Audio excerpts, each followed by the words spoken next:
That's right, I've returned. Welcome back to another episode of Data with Peachey. It has been several months since I actually recorded a podcast. As you can see, I have a little bit of a new setup. I do have this very sweet emoji right here. So new studio, new dig, still the same data conversation.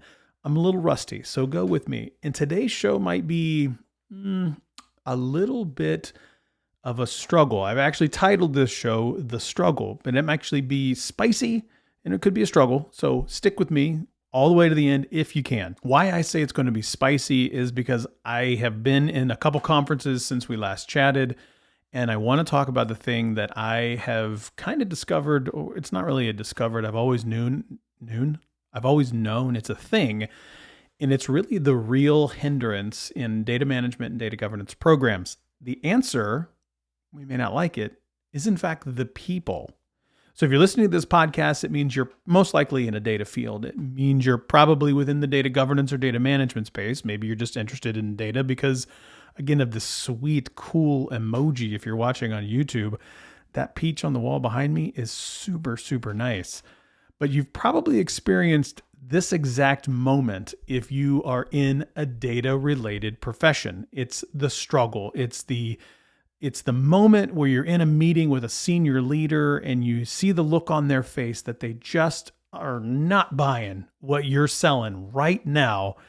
And you can see that look on the face in that pit of your stomach. You're like, ugh, you know that they just are not understanding the body of work that you're trying to tell them that is super important. So usually when that happens to me, you kind of sit there at your desk, head in your hands, contemplating whether or not you need to do another career change. Perhaps you'd like to be a fry cook. I don't know. Or perhaps you're just looking up at the sky thinking about all the expletives that you just want to scream out to the masses. But that's the hardest thing that I've noticed about the data governance and data management space. It's not the technology. It's really not the data quality rules or the business part of it. It's the people. Now, for the most part, those people are not doing it or coming from a malicious place when they start to question literally everything that you do in the data governance and data management space.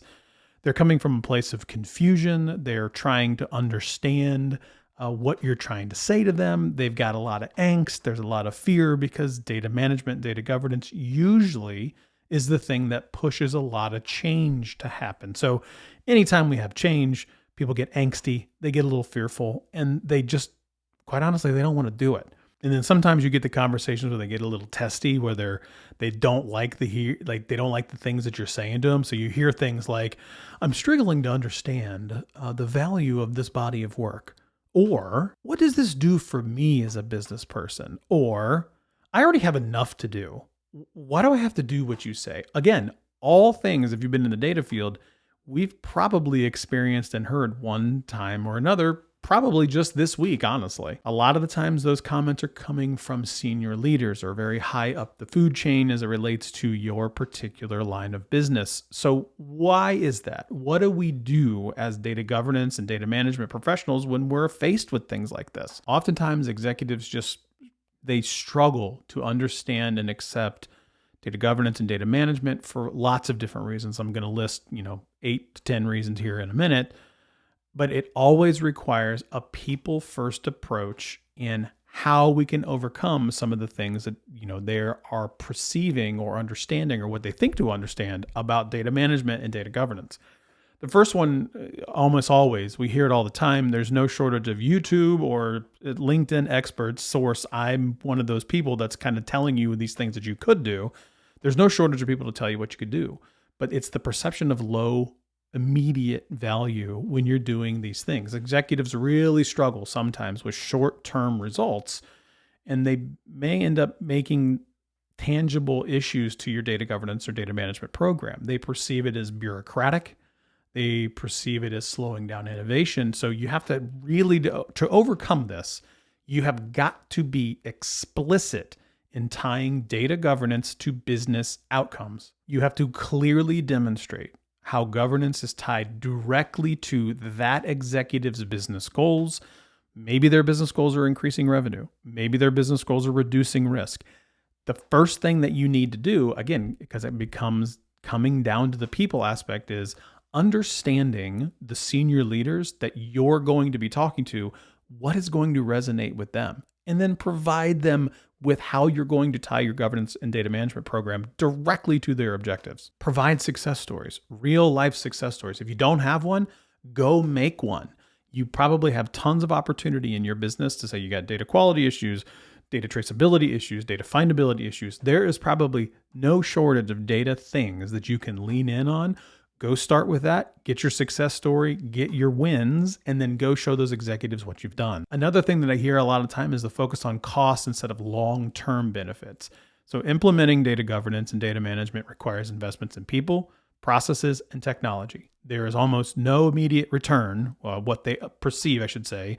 They perceive that there's no immediate return on that investment. Now they got to shift the focus. Shift it to not only the innovative results that you're getting into and the potential savings that you're going to have, but shift the focus to risk mitigation as well.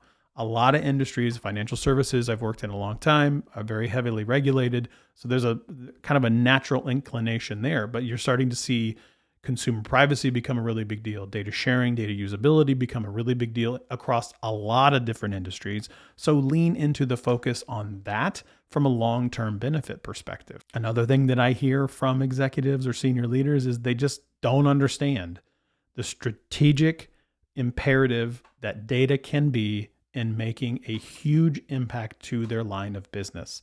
Executives sometimes see data as just a straight up back office operation. It's an IT issue.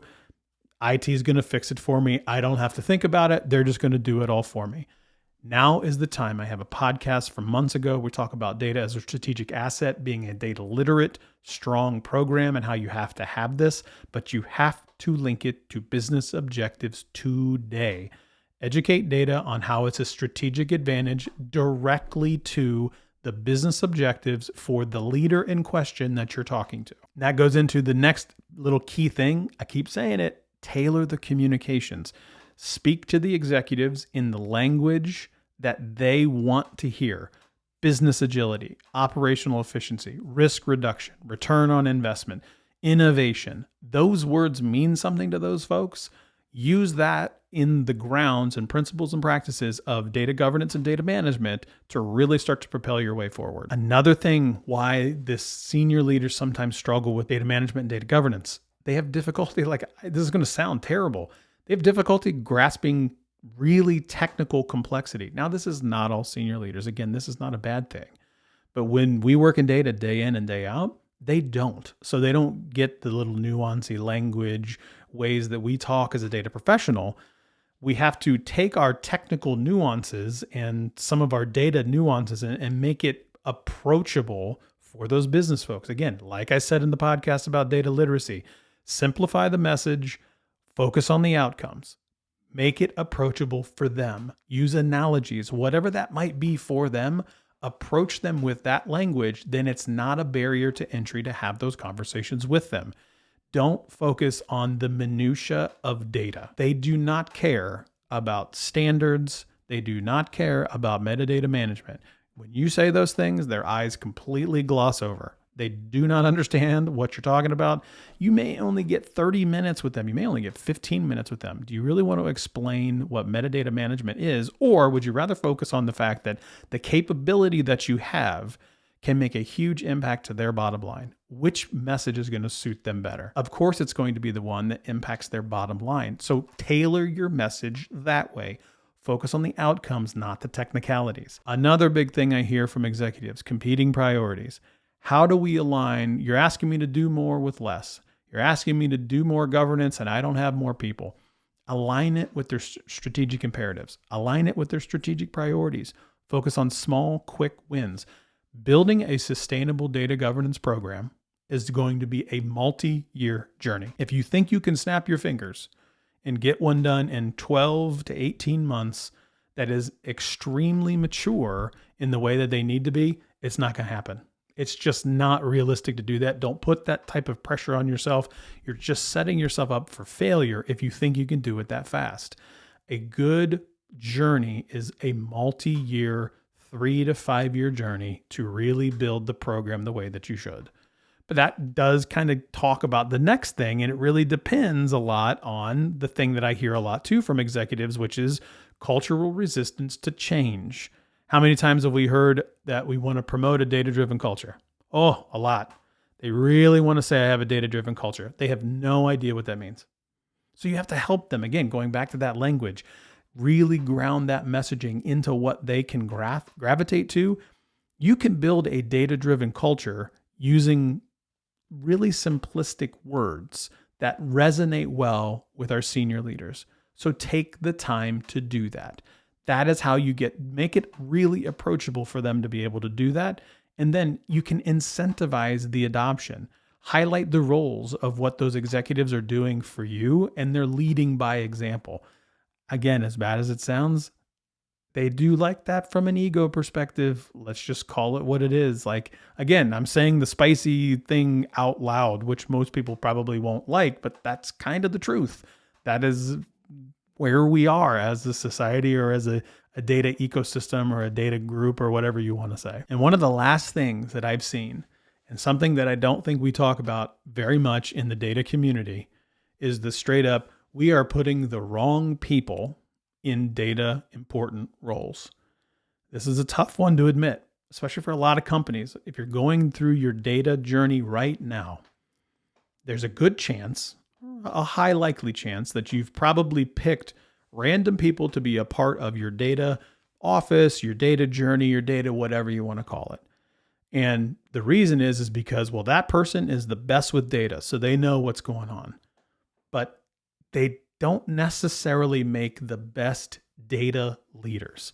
And I've seen that a lot of companies have really struggled to get their data programs to stick because they've chosen poor data leaders to implement the strategy, if they've even have one, or implement the different programs, capabilities, and services. So there's a lot of times that there are people who are chosen to be quote unquote data leaders in organizations that are just not comfortable doing what it takes to be that data leader. And I'm talking about somebody who probably needs to be in front of the crowd, really leading by example. It's not a bad thing. These folks are they're not wired this way. But we have to take a big look as a data community and really ask ourselves the tough questions. Are we putting the best and the right people in these data roles for what they're supposed to do? If you take your best widget maker and you make them a leader, is that really what the company needs right now? Sometimes that works out. Sometimes that doesn't. So what I've seen with some executives, they say, well, our data program really struggled or it failed. Yeah. Who did you put in charge of it first? Did you know what you needed before you made a data strategy? They really got to start asking those tough questions. Again, not from a malicious place. Sometimes they just pick those people because they were the best widget makers at what they were making. I was at a conference just about a month ago, and a really good friend of mine, Mark Marshallak, really great guy, hit me with a new data quote that I absolutely love. And I'm going to end the podcast with this. Data is not the new oil. It's the new soil. And he's right. Data is the new soil. It's not oil. What his argument was that oil was finite. Soil is not. And data is not finite. We're making new data every single day. To make soil really beneficial to grow crops, to make it really make an impact, it requires care and feeding. And the same thing can be said for data. Data, to make it information, to make it really tangible and make a huge difference, requires care and feeding. So think about it from the perspective of crops. Who is really important when it comes to the care and feeding of crops? People, farmers. So could we not say the same thing about data? That the most important aspect is not the data itself. It's actually the people. Okay, so that's it. That's all I have for this particular episode. Again, welcome back. I'm glad to be back.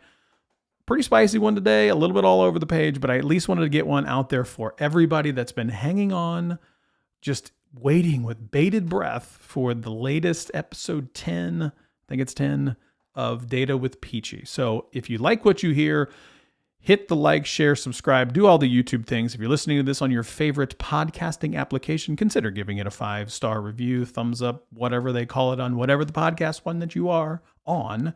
and I will see you again in the next episode.